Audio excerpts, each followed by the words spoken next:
നാരായണ നാരായണ നാരായണ നാരായണ നാരായണ നാരായണ നാരായണ നാരായണ.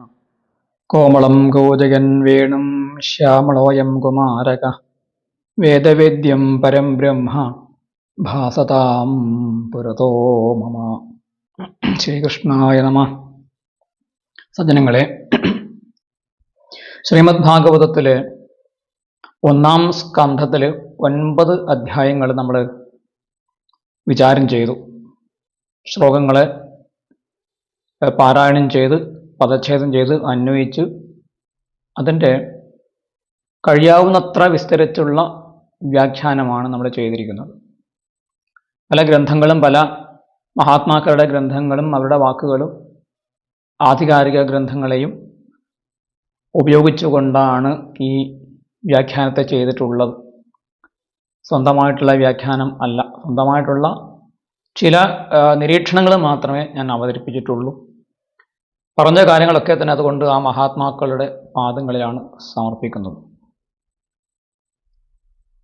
സാധാരണ ശ്രീമദ് ഭാഗവത സപ്താഹ യജ്ഞത്തിൽ വളരെ ചുരുങ്ങിയ സമയം 7 ദിവസത്തെ സമയം കൊണ്ട് ഒരു ദിവസം 4-5 മണിക്കൂർ പ്രഭാഷണം കൊണ്ടും ഓരോ ശ്ലോകത്തിൻ്റെയും പദച്ഛേദം ചെയ്ത് അന്വയിച്ച് അവയുടെ താല്പര്യവും അതോടൊപ്പം അതിൻ്റെ നിഗൂഢമായ അർത്ഥങ്ങളെയും പറയാൻ ആർക്കും സാധിക്കുകയില്ല. അതുപോലെ അങ്ങനെ പറയാൻ ആരും അതിനു വേണ്ടിയിട്ടുള്ള ഒരു പശ്ചാത്തലത്തിൽ പ്രവർത്തനം, ഒരു ഹോംവർക്ക് അല്ലെങ്കിൽ അതിൻ്റെ ഒരു ഗൃഹകാര്യം എന്ന് വെച്ചാൽ ഭാഗവതത്തിന് ഓരോ ശ്ലോകത്തിലായിട്ടുള്ള ഒരു ദീർഘമായ ഗഹനമായ പഠനം ചെയ്തിട്ട് സപ്താഹങ്ങൾ ചെയ്യുന്ന ആളുകൾ എണ്ണത്തിൽ കുറവുമാണ്. അതുകൊണ്ടാണ് ഈ രീതിയിൽ ഗഹനമായിട്ടും കഴിയുന്നത്ര എന്ന് വെച്ചാൽ എല്ലാ കാര്യങ്ങളും പറഞ്ഞു എന്നല്ല, മറിച്ച് നമുക്ക് സാധിക്കുന്ന രീതിയിൽ ഓരോ ശ്ലോകത്തെയും വിശദീകരിക്കാൻ ശ്രമിച്ചു എന്ന് മാത്രമേ അവകാശപ്പെടുന്നുള്ളൂ. അത് സജ്ജനങ്ങൾക്ക് ഏറെ പ്രയോജനപ്പെടുന്നുണ്ടെങ്കിൽ ഈ കാര്യക്രമം വളരെ കൃതകൃത്യമായി തീർന്നു, ഞാനും കൃതജ്ഞനായി തീരുന്നു. ഇനി നമുക്ക് 10-ാം അധ്യായത്തിലേക്ക് കടക്കാം. 10-ാം അധ്യായത്തിലെ 1-ാം ശ്ലോകം നോക്കുക. ശൗനക ഉവാച ഹത്വാ സുരിക്തസ്പൃധ ആതതായിനോ യുധിഷ്ഠിരോ ധർമ്മഭൃതാം വരിഷ്ഠ സഹാനുജൈ പ്രത്യവരുദ്ധ ഭോജന കഥം പ്രവൃത്തക്യമകാരഷീത്തത. ഹത്വാ സുരിക്തസ്പൃധ ആതതായിനോ യുധിഷ്ഠിരോ ധർമ്മഭൃതാം വരിഷ്ഠ സഹാനുജൈ പ്രത്യവരുദ്ധ ഭോജന കഥം പ്രവൃത്തക്യമകാരഷീത്തത. പദച്ഛേദം ചെയ്യാം. ശൗനകഃ ഉവാച ഹത്വാ സുരിക്തസ്പൃധഃ ആതതായിനഃ യുധിഷ്ഠിരഃ ധർമ്മഭൃതാം വരിഷ്ഠഃ സഹ അനുജൈഃ പ്രത്യവരുദ്ധ ഭോജനഃ കഥം പ്രവൃത്തഃ കിം അകാരഷീത് തതഃ. ശൗനക ഉവാച ഹത്വാ സുരിക്തസ്പൃധ ആതതായിനോ യുധിഷ്ഠിരോ ധർമ്മഭൃതാം വരിഷ്ഠ സഹാനുജൈ പ്രത്യവരുദ്ധ ഭോജന കഥം പ്രവൃത്തക്യമകാരഷീത്തത. ശ്ലോകം അന്വയിക്കാം. സുരിക്തസ്പൃധഃ ആതതായിനഃ ഹത്വാ ധർമ്മഭൃതാം വരിഷ്ഠഃ യുധിഷ്ഠിരഃ പ്രത്യവരുദ്ധ ഭോജനഃ അനുജൈഃ സഹ കഥം പ്രവൃത്തഃ തതഃ കിം അകാരഷീത്. ഇവിടെ ശൗനകൻ സൂതനോട് ചോദ്യം ചോദിക്കുകയാണ്. നൈമിഷാരണ്യത്തിൽ വെച്ച് നടക്കുന്ന സൂത ശൗനക സംവാദമാണ് ഇവിടെ സന്ദർഭം. സുരിക്തസ്പൃധഃ ആതതായിനഃ ഹത്വാ. സുരിക്തസ്പൃധഃ, റിക്തം എന്ന് വെച്ചാൽ സമ്പാദ്യം, തൻ്റെ സ്വത്ത്, സമ്പത്ത് എന്നർത്ഥം. സ്വസ്യ റിക്തം സ്വരിക്തം. ഇവിടെ സുരിക്തസ്പൃധഃ എന്ന് പറഞ്ഞതിന് ശ്രീധരാചാര്യർ 2 തരത്തിൽ അർത്ഥം പറഞ്ഞിട്ടുണ്ട്. ഏതും സ്വീകാര്യമാണ്. സ്വസ്യ റിക്തേ ധനേ സ്പർദ്ധതേ സ്മ യേ തേ.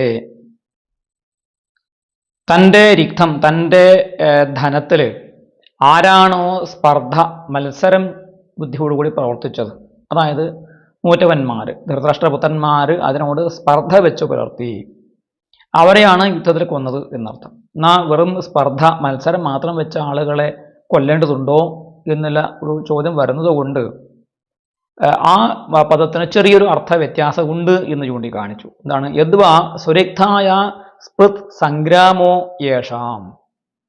സ്വന്തം രക്തത്തിന് വേണ്ടിയിട്ട്, തനിക്ക് അവകാശപ്പെട്ടതായ ധനത്തിന് വേണ്ടിയിട്ട് ആരാണോ സ്പൃത്ത് എന്ന് വെച്ചാൽ സംഗ്രാമം, യുദ്ധം ആരാണോ ചെയ്തത്,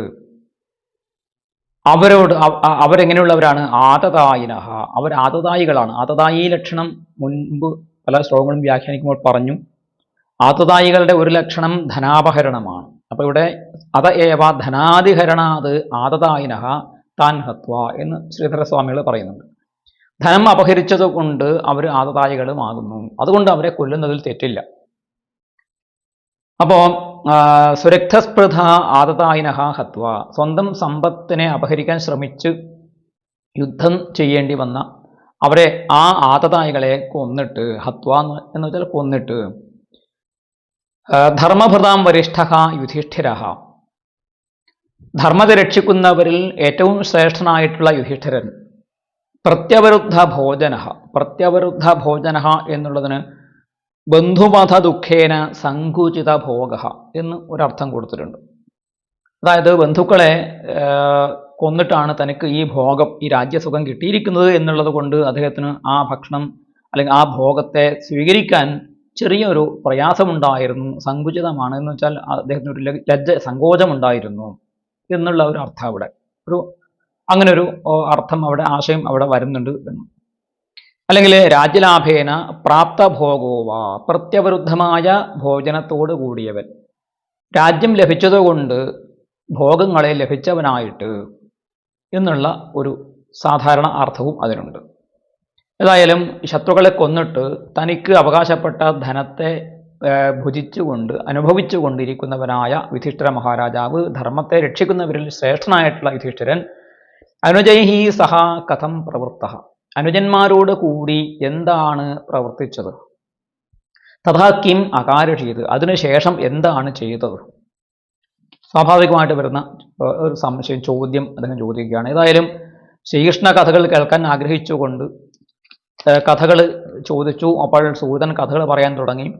ശ്രീകൃഷ്ണ കഥകൾ പറയാൻ ആഗ്രഹിച്ച ശൗനകൻ അതിനിടയിൽ പരീക്ഷത്തിനെക്കുറിച്ചും ശുകനെക്കുറിച്ചും ചോദിച്ചു. അവിടെ ശുകന്റെ കഥ ചെറുതായിട്ട് സൂചിപ്പിച്ചു. പരീക്ഷത്തിൻ്റെ കഥ, ജന്മകർമ്മ വിലാപനം, ജനനവും കർമ്മവും അദ്ദേഹത്തിൻ്റെ ആ ശാപം കൊണ്ടുണ്ടാകുന്ന നാശവും ഒക്കെ പറയാൻ വേണ്ടി തുടങ്ങിയിട്ടാണ് ഈ പാണ്ഡവന്മാരുടെയും കൃഷ്ണൻ്റെയും കഥ അവിടെ തുടങ്ങി വെച്ചത്. പക്ഷെ അതിനിടയിൽ അദ്ദേഹം വീണ്ടും വീണ്ടും ചോദ്യങ്ങൾ ചോദിക്കുന്നത് കൊണ്ട് കഥ അല്പസ്വല്പം അങ്ങനെ മാറി മാറി തെന്നി പോവുകയാണ്. അപ്പോൾ യുധിഷ്ഠിര മഹാരാജാവ് രാജ്യം ലഭിച്ച ശേഷം, രാജ്യഭോഗങ്ങൾ കിട്ടിയ ശേഷം എന്താണ് ചെയ്തത് എന്നാണ് അദ്ദേഹത്തിൻ്റെ ഇപ്പോഴത്തെ സംശയം. അതിന് സൂതൻ മറുപടി പറയുകയാണ് രണ്ടാമത്തെ ശ്ലോകത്തിൽ. സൂത ഉവാച വംശം കുരോർവംശദവാഗ്നി നിർഹൃതം സംരോഹയിത്വാ ഭവഭാവനോ ഹരി നിവേശയിത്വാ നിജരാജ്യ ഈശ്വരോ യുധിഷ്ഠിരം പ്രീതമനാ ബഭൂവഃ.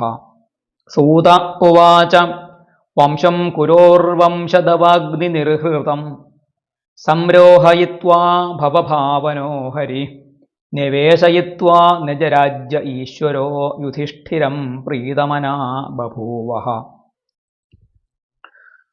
സന്ധി പിരിക്കാം. സൂതഃ ഉവാച വംശം കുരോഃ വംശദവാഗ്നി നിർഹൃതം സംരോഹയിത്വാ ഭവഭാവനഃ ഹരിഃ നിവേശയിത്വാ നിജരാജ്യേ ഈശ്വരഃ യുധിഷ്ഠിരം പ്രീതമനാഃ ബഭൂവഃ.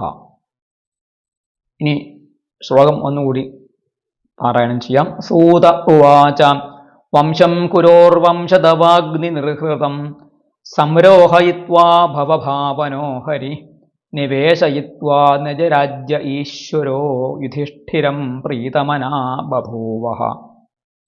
അന്വയിക്കാം. വംശദവാഗ്നി നിർഹൃതം കുരോഃ വംശം ഭവഭാവനഃ ഹരിഃ സംരോഹയിത്വാ യുധിഷ്ഠിരം നിജരാജ്യേ നിവേശയിത്വാ ഈശ്വരഃ പ്രീതമനാഃ ബഭൂവഃ.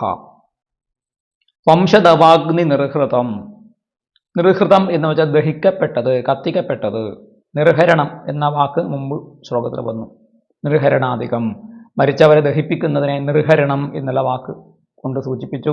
ഇവിടെ നിർഹൃതം എന്നാണ്. ദവാഗ്നി കൊണ്ട്, ദവാഗ്നി എന്ന് വെച്ചാൽ കാട്ടുതീയാണ്. കാട്ടുതീ കൊണ്ട് ദഹിക്കപ്പെട്ടത്. എന്ത്? വംശദവാഗ്നി. വംശത്തിനകത്ത്, ഒരു കുലത്തിനകത്ത് ഉണ്ടാകുന്ന പരസ്പരമായ കലഹം കൊണ്ട്, യുദ്ധമാകുന്ന ദാവാഗ്നി, കാട്ടുതീ കൊണ്ട് ദഹിക്കപ്പെട്ട കുരോഹോ വംശം, കുരുവിൻ്റെ വംശം. അവിടെ നിരവധി ആളുകൾ മരിച്ചതായിട്ട് പറഞ്ഞു കുരുക്ഷേത്രത്തിൽ വെച്ച്. അങ്ങനെ ആ കുരുവംശം അങ്ങനെ ദഹിക്കപ്പെട്ട സന്ദർഭത്തിൽ ഭവഭാവനഹ ഹരിഹി, ഭവത്തെ ഭാവനം ചെയ്യുന്നവനായ, ഭാവനം എന്ന് വെച്ചാൽ ഇവിടെ ഉദിക്കുക അല്ലെങ്കിൽ അതിനെ ഉണ്ടാക്കുക, സൃഷ്ടിക്കുക എന്നുള്ള ഒരു ആശയമാണ്. സംസാരത്തെ സൃഷ്ടിക്കുന്ന, പ്രപഞ്ചത്തെ സൃഷ്ടിക്കുന്നവനായ ശ്രീഹരി, സാക്ഷാത് ശ്രീകൃഷ്ണ ഭഗവാൻ, സംരോഹയിത്വ, അത് ഭഗവാന്റെ ഒരു ലീലയായിട്ട് ചെയ്തൊരു കാര്യമാണ്. എന്താണ്? ആ കുരുവംശം പരസ്പരം തമ്മിലടിച്ച് യുദ്ധം ചെയ്ത് ദഹിക്കപ്പെട്ടുവെങ്കിലും, അത് മുഴുവൻ കത്തി ചാമ്പലായി തീർന്നുവെങ്കിലും, അതിൽ ഒരു ചെറിയൊരു ബീജാവാപം, ആ വംശത്തെ ബാക്കി നിർത്താൻ വേണ്ടിയിട്ട് ഭഗവാൻ എന്ത് ചെയ്തു? സമ്യക്കായിട്ട് ഒരു ചെറിയ ചെടിയെ അത് നട്ട് നനച്ച് വളർത്തി. അത് പരീക്ഷത്തിൻ്റെ രൂപത്തിൽ അവിടെ ആ വംശത്തിൻ്റെ നാശം പൂർണ്ണമായിട്ട് ഉണ്ടാകാതിരിക്കാൻ വേണ്ടിയിട്ട് പരീക്ഷത്തിന് ജന്മം നൽകിക്കൊണ്ട്, ജീവൻ തിരിച്ചു നൽകിക്കൊണ്ട്, രക്ഷിച്ചുകൊണ്ട്, അതാണ് സംരോഹയിത്വ. രോഹയിത്വ എന്ന് വെച്ചാൽ മുളപ്പിക്കുക. സമ്യക്കായിട്ട് മുളപ്പിച്ച് ആ വംശത്തെ തന്നെ, അതിൻ്റെ പുതിയൊരു തലമുറയെ അവിടെ ചെറുതായിട്ടൊന്ന് അതിൻ്റെ മുള പൊട്ടി വിരിയുന്ന രീതിയിൽ അതിനെ നിലനിർത്തിക്കൊണ്ട്, യുധിഷ്ഠിരം നിജരാജ്യേ നിവേശയിത്വ, യുധിഷ്ഠിരനെ സ്വന്തം രാജ്യത്തിൽ, അദ്ദേഹത്തിൻ്റെ രാജ്യത്ത്, അദ്ദേഹത്തിൻ്റെ ദേശത്ത് നിവേശയിത്വ, പ്രവേശിപ്പിച്ചിട്ട് അല്ലെങ്കിൽ അധികാരത്തിൽ ഇരുത്തിയിട്ട്, ഈശ്വര ഭഗവാൻ, ഈശ്വരനായിരിക്കുന്ന ഭഗവാൻ, എല്ലാറ്റിനെയും നിയന്ത്രിക്കുന്നവനായ ഭഗവാൻ, പ്രീതമനാഹ ബഭൂവഹ, ഭഗവാൻ സന്തുഷ്ടചിത്തനായിട്ട് മാറി അല്ലെങ്കിൽ സന്തുഷ്ടചിത്തനായിട്ട് ഭവിച്ചു. അതിലൊരു ആശ്ചര്യം, ഭഗവാന്റെ ഈ അത്ഭുതകരമായ കർമ്മങ്ങൾ, വംശത്തെ നശിപ്പിക്കുകയും എന്നാൽ അതിനെ നിലനിർത്താൻ വേണ്ടിയിട്ട് അവിടെ ചെറിയൊരു ഒരു ബീജത്തെ അവിടെ നട്ട് വളർത്തുകയും ഒക്കെ ചെയ്ത ഭഗവാൻ യുധിഷ്ഠിര മഹാരാജാവിനെ അദ്ദേഹത്തിൻ്റെ രാജ്യത്തിൽ ആ രാജാവായിട്ട് ചക്രവർത്തിയുടെ അഭിഷേകം ചെയ്യിച്ച് ഭഗവാൻ സന്തുഷ്ടനായി തീർന്നു. വലിയ ഒരു കലങ്ങി മറിഞ്ഞ അന്തരീക്ഷത്തിൽ അവിടെ ഒരു ശാന്തി ഭഗവാൻ അവിടെ സ്ഥാപിച്ചുകൊണ്ട് ധർമ്മ സംസ്ഥാപനം ചെയ്തു എന്നുള്ളത് കൊണ്ടാണ് അവിടെ ഹ എന്നുള്ള ഒരു വ്യാക്ഷേപക കൊണ്ട് അത്ഭുതത്തെ, ആശ്ചര്യത്തെ പ്രകടിപ്പിച്ചിരിക്കുന്നത്. അപ്പോൾ അവിടെ ഇതെല്ലാം ചെയ്യിച്ചത് ശ്രീകൃഷ്ണ ഭഗവാനാണ്. ഭഗവാന്റെ ഇംഗിതമാണ്, ഭഗവാന്റെ ആസൂത്രണമാണ്. അതിന് ഈ കുരുവംശ വീരന്മാരായ യുധിഷ്ഠിരാദി പാണ്ഡവന്മാരൊക്കെ ഭഗവാന്റെ നിമിത്തം മാത്രമായിരുന്നു, കരുക്കൾ മാത്രമായിരുന്നു എന്ന് അവിടെ വ്യക്തമായിട്ട് നമുക്ക് മനസ്സിലാക്കാൻ സാധിക്കും. ഇനി നമുക്ക് മൂന്നാമത്തെ ശ്ലോകത്തിലേക്ക് പോകാം. നിശമ്യ ഭീഷ്മോക്തമഥാച്യുതോക്തം പ്രവൃത്ത വിജ്ഞാന വിധൂത വിഭ്രമ ശശാസഗാമിന്ദ്ര ഇവ ആജിതാശ്രയ പരിധ്യുപാന്താമനുജാനുവർത്തിത. നിശമ്യ ഭീഷ്മോക്തമഥാച്യുതോക്തം പ്രവൃത്ത വിജ്ഞാന വിധൂത വിഭ്രമ ശശാസഗാമിന്ദ്ര ഇവ ആജിതാശ്രയ പരിധ്യുപാന്താമനുജാനുവർത്തിത. പദച്ഛേദം ചെയ്യാം. നിശമ്യ ഭീഷ്മോക്തം അഥ അച്യുതോക്തം പ്രവൃത്ത വിജ്ഞാന വിധൂത വിഭ്രമ ശശാസ ഗാം ഇന്ദ്ര ഇവ അജിതാശ്രയ പരിധ്യുപാന്താം അനുജാനുവർത്തിത. അങ്ങനെയാണ് പദം പിരിക്കേണ്ടത്. നിശമ്യ ഭീഷ്മോക്തമഥ അച്യുതോക്തം പ്രവൃത്ത വിജ്ഞാന വിധൂത വിഭ്രമ ശശാസഗാമിന്ദ്ര ഇവ ആജിതാശ്രയ പരിധ്യുപാന്താമനുജാനുവർത്തിത. ഇനി ശ്ലോകത്തെ അന്വയിക്കാം. ഭീഷ്മോക്തം അഥ അച്യുതോക്തം നിശമ്യ പ്രവൃത്ത വിജ്ഞാന വിധൂത വിഭ്രമ അജിതാശ്രയ അനുജാനുവർത്തിത ഇന്ദ്ര ഇവ പരിധ്യുപാന്താം ഗാം ശശാസ. ഇനി ഓരോ പദത്തിന് അർത്ഥം പറഞ്ഞ് ആ ശ്ലോകാർത്ഥവും പറയാം. ഭീഷ്മോക്തം അഥ അച്യുതോക്തം നിശമ്യ. ഭീഷ്മോക്തം ഭീഷ്മേണ ഉക്തം, അച്യുതോക്തം അച്യുതേന ഉക്തം. ഭീഷ്മരാൽ പറയപ്പെട്ടതും അതുപോലെ അച്യുതനാൽ ശ്രീകൃഷ്ണനാൽ പറയപ്പെട്ടതും എന്ന് വെച്ചാൽ അവരുടെ രണ്ടുപേരുടെ ഉപദേശം നിശമ്യ കേട്ടിട്ട് ഭീഷ്മർ നൽകിയ ദീർഘമായ ആ ശാന്തിപർവത്തിലും അനുശാസന പർവത്തിലും കാണുന്നതായ പ്രവൃത്തി നിവൃത്തി ധർമ്മങ്ങളെക്കുറിച്ച് കേട്ടിട്ട് ശ്രീകൃഷ്ണ ഭഗവാന്റെ ഉപദേശവും ധാരാളമായിട്ട് മഹാഭാരതത്തിലൊക്കെ കാണാൻ സാധിക്കും. അതൊക്കെ കേട്ടിട്ട് അതിനനുസരിച്ചുകൊണ്ട് അത് കേട്ടിട്ട് എന്ത് സംഭവിച്ചു? പ്രവൃത്ത വിജ്ഞാന വിധൂത വിഭ്രമ. വിജ്ഞാനം പ്രവൃത്തമായി വിശേഷമായിട്ടുള്ള അനുഭവജ്ഞാനത്തെ പ്രവർത്തിപ്പിക്കപ്പെട്ടു. ആ ജ്ഞാനം അദ്ദേഹത്തിൽ പ്രവർത്തിച്ചതിൻ്റെ ഫലമായിട്ട് എന്ത് സംഭവിച്ചു? വിധൂത വിഭ്രമ. വിഭ്രമം ഒക്കെ തന്നെ വിധൂതമായി, വിഭ്രമം നീങ്ങി, മോഹജാലങ്ങളൊക്കെ നീങ്ങിപ്പോയി. എന്താണ് പ്രവൃത്ത വിജ്ഞാന വിധൂത വിഭ്രമ എന്ന് പറഞ്ഞത്? പ്രവൃത്തം യത് വിജ്ഞാനം പറഞ്ഞല്ലോ, വിജ്ഞാനം പ്രവർത്തിക്കപ്പെട്ടു.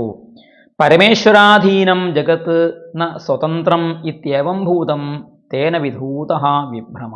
എന്തുകൊണ്ടാണ് വിഭ്രമം, മോഹം പൂർണ്ണമായും നീക്കം ചെയ്യപ്പെട്ടത്?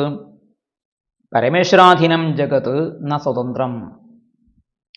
ഈ ജഗത്ത് പരമേശ്വരനായിരിക്കുന്ന ഭഗവാന് അധീനമാണ്, അത് സ്വതന്ത്രമല്ല, അത് ജഡവസ്തുവാണ്. നമ്മളെപ്പോലുള്ള ആളുകളും ഈ ജഡവസ്തുവിന് പ്രകൃതിക്ക് അധീനമായതുകൊണ്ട് നമുക്കും ഈ ജഗത്തിനെ മാറ്റിമറിക്കാൻ സാധിക്കുന്നില്ല. നമ്മുടെ കഴിവിനപ്പുറത്താണ്. ചില കാര്യങ്ങളൊക്കെ നമുക്ക് ചെയ്തിട്ട് കുറേ കോലാഹലം ഉണ്ടാക്കാം, അങ്ങോട്ടും ഇങ്ങോട്ടും തമ്മിലടിക്കാം, യുദ്ധം ചെയ്യാം, കൊലയും നടത്താം, കുറച്ചൊക്കെ നമുക്ക് സമ്പാദിക്കാം, സാമ്രാജ്യം സ്ഥാപിക്കാം. പക്ഷെ അത് നശിച്ചും പോകും. പക്ഷെ അതിനെ നമുക്ക് നിലനിർത്താൻ, നമ്മുടെ ശരീരം പോലും നമുക്ക് നിലനിർത്താൻ സാധിക്കാത്ത രീതിയിൽ നമ്മളൊക്കെ തന്നെ അസ്വതന്ത്രരാണ്. അതുപോലെ ഈ ജഗത്തും അസ്വതന്ത്രമാണ്. കാരണം ജഗത്തിൻ്റെ അധീശനായ ജഗതീശ്വരനായിരിക്കുന്ന പരമേശ്വരനായിരിക്കുന്ന ഭഗവാന് ഈ ജഗത്ത് തന്നെ അധീനപ്പെട്ടിരിക്കുകയാണ്. അതിന് സ്വാതന്ത്ര്യമില്ല. അതുകൊണ്ട് ഭഗവാന്റെ ഇച്ഛ അനുസരിച്ചാണ് ഇവിടെ എല്ലാം നടക്കുന്നത് എന്ന കാര്യം അറിയുന്നതോട് കൂടിയിട്ട് വിഭ്രാന്തി, മോഹജാലങ്ങളൊക്കെ തന്നെ ഇല്ലാതാകുന്നു. ആ ഭഗവാനെ ആശ്രയിച്ചാൽ മതി, നമ്മളായിട്ട് ഒന്നും ശ്രമിച്ചിട്ട് കാര്യമില്ല. അതുകൊണ്ട് ഭഗവാനെ ആശ്രയിക്കുക, അവനവൻ്റെ സ്വധർമ്മത്തെ അനുഷ്ഠിക്കുക, ഇത് മാത്രം ചെയ്താൽ മതി എന്നുള്ള ബോധമുണ്ടായി. അങ്ങനെ ആ വിജ്ഞാനം കൊണ്ട് വിവേകം ഉദിച്ചു എന്ന് കാണിക്കുന്നതാണ് ആ പദം. എന്നിട്ടോ അദ്ദേഹം അജിതാശ്രയ അനുജാനുവർത്തിത. അജിതാശ്രയ, അജിതനെ ആശ്രയിക്കുന്നവനായിട്ട്. അജിതൻ എന്ന് വെച്ചാൽ ആർക്കും ജയിക്കാൻ പറ്റാത്തവനായ ശ്രീകൃഷ്ണ ഭഗവാൻ. ഇവിടെ അജിതാശ്രയ എന്നുള്ളതോടൊപ്പം തന്നെ ഇന്ദ്ര ഇവ എന്നും പറഞ്ഞിട്ടുണ്ട്. ഇന്ദ്രനെ പോലെ. ഇന്ദ്രൻ പണ്ട് അജിതനായിരിക്കുന്ന ഭഗവാനെ ആശ്രയിച്ചാണ് പാലാഴ് കടഞ്ഞ് അമൃതമൊക്കെ നേടിയത് എന്ന സൂചനയും ഇവിടെ നമുക്ക് തോന്നാം സ്വാഭാവികമായിട്ട്. അജിതാശ്രയനായിട്ട്, അജിതനെ ആശ്രയിച്ചവനായിട്ട്, അനുജാനുവർത്തിത, അനുജന്മാരാൽ അനുവർത്തിക്കപ്പെട്ടവനായിട്ട്, അനുജന്മാരാൽ അനുസരിക്കപ്പെട്ടവനായിട്ട്, അനുജന്മാരാൽ സേവിക്കപ്പെട്ടവനായിട്ട്. ഇന്ദ്ര ഇവ, ഇന്ദ്രനെ പോലെ. പരിധ്യുപാന്താം, പരിധി സമുദ്ര എന്നതിനെ അർത്ഥം പറഞ്ഞിരിക്കുന്നു. പരിധി എന്ന് വെച്ചാൽ ഇവിടെ സമുദ്രം എന്നാണ്. പരിധ്യുപാന്താം, സമുദ്രം വരെ ചെന്ന് അവസാനിക്കുന്നത്, സമുദ്രത്തിൻ്റെ അതിർത്തിയോട് കൂടിയിട്ടുള്ളത്. എന്ത്? ഗാം, ഭൂമിയെ. ശശാസ, ശാസിച്ചു അല്ലെങ്കിൽ ഭരിച്ചു എന്നർത്ഥം. അപ്പോൾ ഭീഷ്മരും ശ്രീകൃഷ്ണ ഭഗവാനും പറഞ്ഞ ഉപദേശങ്ങളെ കേട്ടിട്ട് അതിലൂടെ വിജ്ഞാനം പ്രവർത്തമാവുകയും അതിലൂടെ ഈ ലോകം സ്വതന്ത്രമാണ് എന്നുള്ള മിഥ്യാബോധം ത്യജിച്ചിട്ട് വിവേകത്തെ സ്വീകരിച്ചുകൊണ്ട് അജിതനാകുന്ന ശ്രീകൃഷ്ണ ഭഗവാനെ ആശ്രയിച്ചിട്ട് അനുജന്മാരാൽ സേവിക്കപ്പെട്ടവനായിട്ട് ഇന്ദ്രൻ സ്വർഗത്തെ എന്ന പോലെ സാഗര മേഖലയായിരിക്കുന്ന, അതായത് സാഗരം വരെ നീണ്ടു കിടക്കുന്നതായ തൻ്റെ രാജ്യത്തെ, ഭൂമിയെ യുധിഷ്ഠിര മഹാരാജാവ് ശാസിച്ചു അല്ലെങ്കിൽ ഭരിച്ചു എന്നാണ് ഈ ശ്ലോകത്തിൽ പറയുന്നത്. ഇനി നമുക്ക് 4-ാമത്തെ ശ്ലോകം നോക്കാം. കാമം വവർഷപർജന്യ സർവകാമദുഘാമഹി ശിഷിച്ചു സ്മവ്രജാൻ ഗാവ പയസോധസ്വതീർമുദാ. കാമം വവർഷപർജന്യ സർവകാമദുഘാമഹി ശിഷിച്ചു സ്മവ്രജാൻ ഗാവ പയസോധസ്വതീർമുദാ. പദച്ഛേദം ചെയ്യാം. കാമം വവർഷ പർജന്യ സർവകാമദുഘാ മഹീ ശിഷിചുഹു സ്മ വ്രജാൻ ഗാവഃ പയസ ഓധസ്വതീഹി മുദാ. കാമം വവർഷ പർജന്യ സർവകാമദുഘാ മഹീ ശിഷിചു സ്മ വ്രജാൻ ഗാവഃ പയസോധസ്വതീർമുദാ. പദച്ഛേദം ചെയ്തു. ഇനി അന്വയിക്കാം. പർജന്യ കാമം വവർഷ മഹീ സർവകാമദുഃഖ ഊധസ്വതീ ഗാവ പ്രജാൻ പയസ മുദാ ശിഷിചതു സ്മ. യുധിഷ്ഠ മഹാരാജാവിൻ്റെ രാജ്യഭരണകാലത്ത് ഉണ്ടായ നേട്ടങ്ങളെയാണ്, അതിൻ്റെ ലോകത്തിൻ്റെ അഭിവൃദ്ധിയാണ് പറയുന്നത്. പർജന്യ കാമം വവർഷ. പർജന്യ എന്ന് വെച്ചാൽ മേഘം. മേഘം ആവശ്യത്തിന് വേണ്ടത്ര വേണ്ട വിധത്തിൽ വർഷിച്ചു. സമയത്ത് മഴയുണ്ടായി, വേണ്ട അളവിൽ തന്നെ മഴയുണ്ടായി. അത് അതിവർഷം അല്പവർഷം, അതിവൃഷ്ടി അനാവൃഷ്ടി അല്പവൃഷ്ടി ഇതെല്ലാം തന്നെ ദോഷമാണ്. അനാവൃഷ്ടി എന്ന് വെച്ചാൽ മഴ പെയ്യാതിരിക്കുക, അതിവൃഷ്ടി എന്ന് വെച്ചാൽ മഴ കൂടുതൽ കിട്ടിയിട്ട് വെള്ളപ്പൊക്കം മുതലായ കാര്യങ്ങൾ വരിക, അതിലൂടെ ധാന്യങ്ങളൊക്കെ നശിച്ചു പോവുക, ആളുകൾക്ക് അപകടമുണ്ടാവുക. അനാവൃഷ്ടി എന്ന് വെച്ചാൽ മഴ ഇല്ലാതിരിക്കുക. ഈ മൂന്നും മഴ കൊണ്ടുണ്ടാകുന്ന ദോഷമാണ്, പർജന്യം കൊണ്ടുണ്ടാകുന്ന ദോഷമാണ്. ഇതില്ലാതെ സമയത്തിനനുസരിച്ച് മഴ പെയ്യുക. മഴക്കാലത്ത് ഇടവപ്പാതി മുതൽ മഴ പെയ്യാൻ തുടങ്ങുക, ചിങ്ങമാസത്തോടുകൂടി മഴ അവസാനിക്കുന്നു, വീണ്ടും കന്നി തുലാം മാസത്തിലെ ഒരു തുലാവർഷം ഉണ്ടാകുന്നു, ചെറിയ മഴയുണ്ടാകുന്നു. ഇതാണ് നമ്മൾ സാധാരണ ഉണ്ടാകേണ്ടതായ ഋതു അനുസരിച്ചുള്ള വർഷം. പക്ഷെ നമുക്കിപ്പോൾ കേരളത്തിലൊക്കെ 6 മാസം തുടർച്ചയായിട്ട് മഴ പെയ്തിട്ട് ആളുകൾ ബുദ്ധിമുട്ടുന്നു. 6 മാസം മഴയും 6 മാസം വെയിലും ഉണ്ടാകുന്നു. ചില വർഷങ്ങളിൽ സംഭവിക്കുന്നു, മഴ കിട്ടാൻ വളരെ വൈകി തുടങ്ങുകയും വൈകി അവസാനിക്കുകയും ചെയ്യും. ചിലപ്പോൾ വലിയ വെള്ളപ്പൊക്കം ഉണ്ടാകും, ചിലപ്പോൾ വരൾച്ച ഉണ്ടാകും. ഇതൊക്കെ തന്നെ എന്താണ്, ഇത് പ്രകൃതി നമുക്ക് വിപരീതമാണ് എന്ന് കാണിക്കുകയാണ്. അത് രാജാവിൻ്റെ ഭരണദൂഷ്യം കൊണ്ടും അങ്ങനെ സംഭവിക്കും എന്നുള്ള കാര്യം. അതായത് രാജാവ് യജ്ഞാതി കർമ്മങ്ങൾ കൃത്യമായി ചെയ്തില്ലെങ്കിൽ, യജ്ഞാത് ഭവതേ പർജന്യാത് അന്നസംഭവ എന്നൊക്കെ ഭഗവത്ഗീതയിൽ ഭഗവാൻ പറയുന്നുണ്ട്. യജ്ഞം കൊണ്ടാണ് പർജന്യം, മേഘങ്ങൾ ഉണ്ടാകേണ്ടത്. യജ്ഞം എന്ന് വെച്ചാൽ ഈ പ്രകൃതിയെ പോഷിപ്പിക്കുന്ന രീതിയിലുള്ള കർമ്മങ്ങളാണ്. പ്രകൃതിയിൽ എമ്പാടും നിലനിൽക്കുന്നതായ ദേവതാ ചൈതന്യങ്ങളെ പരിപോഷിപ്പിക്കുക എന്നുള്ളതാണ് യജ്ഞം എന്ന് പറയുന്നത്. അതാണ് ദേവൻ ഭാവയതാനേന തേ ദേവാഹ ഭാവയന്തുവ, പരസ്പരം ഭാവയന്തഃ. ദേവന്മാരെ മനുഷ്യരെ പോഷിപ്പിക്കുക, അപ്പോൾ ദേവന്മാരെ മനുഷ്യന്മാരെയും പോഷിപ്പിക്കും എന്നുള്ളതാണ്. ഇതാണ് പ്രകൃതിയെ രക്ഷിച്ചുകൊണ്ട് മഴ പെയ്യും, അല്ലെങ്കിൽ യജ്ഞാത് ഭവതേ പർജന്യ എന്ന് പറയുന്നതിന് താല്പര്യം. ഇത് കൃത്യമായി ചെയ്യുന്ന രാജാക്കന്മാരുടെ നാട്ടിൽ കൃത്യമായിട്ട് മഴ പെയ്ത് ധനധാന്യ സമൃദ്ധി ഉണ്ടാകും. അങ്ങനെ ഉണ്ടായി എന്നാണ് പറയുന്നത്. മഹീ സർവകാമദുഃഖ. മഹീ എന്ന് വെച്ചാൽ ഭൂമി. സർവകാമദുഃഖ, സർവകാമങ്ങളെയും ചുരത്തിത്തരുന്നവളായി, കാമധേനുവിനെ പോലെ സർവ ആഗ്രഹങ്ങളും സാധിപ്പിച്ചു കൊടുത്തു. ഈ മഴ മാത്രമല്ല, കാറ്റ്, വെള്ളം, അതുപോലെ ചൂട്, തണുപ്പ് മുതലായ കാര്യങ്ങൾ, പിന്നെ മണ്ണിൻ്റെ ഫലഭൂയിഷ്ഠത, അതുപോലെ മണ്ണിൽ നിന്ന് ധാരാളം ഇന്ധനങ്ങൾ എടുക്കാൻ സാധിക്കുക, ഇങ്ങനെ എല്ലാ കാര്യത്തിലും ഈ ഭൂമി എന്തായിത്തീർന്നു, ഒരു കാമധേനുവിനെ പോലെ ആയിത്തീർന്നു. അതുപോലെ ഊധസ്വതീഹി ഗാവഹ. ഊധസ്വതി, ഊധഹ എന്ന് വെച്ചാൽ പശുവിൻ്റെ അകിടിന് പറയുന്നതാണ്. ഊധസ്വതീഹി എന്ന് വെച്ചാൽ നല്ല വലിയ അകിടുകളുള്ളതായ ഗാവഹ, പശുക്കൾ. അകിട് വലുതാണെന്ന് വെച്ചാൽ അതിനർത്ഥം അതിൽ ധാരാളം പാല് ചുരത്തി കൊടുക്കുന്നു എന്നാണ് അർത്ഥം.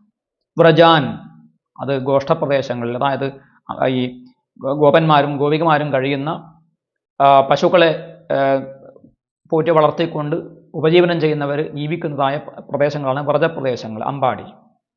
അത്തരം വ്രജങ്ങളിൽ ആ പശുക്കൾ, വലിയ അകടോട് കൂടിയിട്ടുള്ള പശുക്കൾ, പയസ പാലുകൊണ്ട്, മുദാ ശിഷിച്ചതു സ്മ, സന്തോഷത്തോടു കൂടി, വളരെ താല്പര്യത്തോടു കൂടി അവർ ശിഷിച്ചതു, സേചനം ചെയ്തു, പാലുകൊണ്ട് ആ ഭൂമിയെ നനച്ചു. എന്നുവെച്ചാൽ പാലും തേനും ഒഴുകി എന്നൊക്കെ നമ്മൾ സാധാരണ പറയാറുണ്ട്. ഇവിടെ പശുക്കൾക്ക് ധാരാളം പാലുണ്ടാവുക എന്ന് വെച്ചാൽ അത് പ്രകൃതിയുടെ ഒരു അനുഗ്രഹമാണ്. പശുവും പ്രകൃതിയും തമ്മിൽ വലിയ ബന്ധമാണ്. അപ്പോൾ പ്രകൃതി, നല്ല ശാന്തമായ പ്രകൃതി, സമയത്തിന് മഴ പെയ്യുക, കാലാവസ്ഥ വ്യതിയാനമില്ലാതിരിക്കുക, നല്ല രീതിയിൽ സസ്യജാലങ്ങൾ വളർന്നു വരിക, അപ്പോൾ പശുക്കൾക്ക് പോഷണം കിട്ടും. പശുക്കൾ പോഷിക്കപ്പെടുന്ന സമയത്ത് അവർ നല്ല രീതിയിൽ പാല് ചുരത്തി കൊടുക്കുകയും ചെയ്യുമ്പോൾ എല്ലാ തരത്തിലുള്ള ശാന്തിയും ഉണ്ടാകും എന്നാണ്. ഇത് വലിയൊരു അഭിവൃദ്ധിയായിട്ടാണ് പറയപ്പെടുന്നത്. അത് രാജാവിൻ്റെ ഭരണ നേട്ടമായിട്ട് പറയപ്പെട്ടിരിക്കുന്നു. തുടർന്ന് എന്താണ് യുധിഷ്ഠിര മഹാരാജാവിൻ്റെ ഭരണനേട്ടം, ശ്രീകൃഷ്ണ ഭഗവാൻ പിന്നീട് എന്തു ചെയ്തു തുടങ്ങിയ കാര്യങ്ങൾ തുടർന്നുള്ള നാരായണ നാരായണ നാരായണ നാരായണ സർവത്ര ഗോവിന്ദനാമ സങ്കീർത്തനം ഗോവിന്ദ ഗോവിന്ദ ശ്രീഹരയേ.